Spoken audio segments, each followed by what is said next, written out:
Víctor Alejandro, gracias por el superchat. Terrorífica la situación en México. Morena ahora quiere ostentar la Constitución como patente de corso. No sé exactamente qué quieres decir con eso, pero voy a compartir, ya que estamos aquí,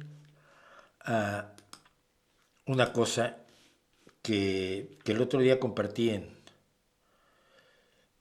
Twitter y que creo que deja clara cuál es mi posición al respecto del último que ha ocurrido con Morena y la Constitución.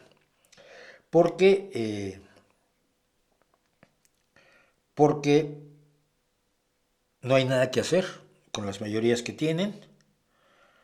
Eh, entonces yo llegué a esta conclusión, a ver si aparece. Tuiteo demasiado luego yo, como si no tuviera trabajo, es absurdo. A veces estoy trabajando, me distraigo un momento y cuando me doy cuenta llevo 10 minutos tuiteando cosas. Pero, a ver, lo busco en medios. Ah, sí, aquí está. Lo voy a poner aquí encima, así nada más a lo bestia. Constitución política de los Estados Unidos mexicanos.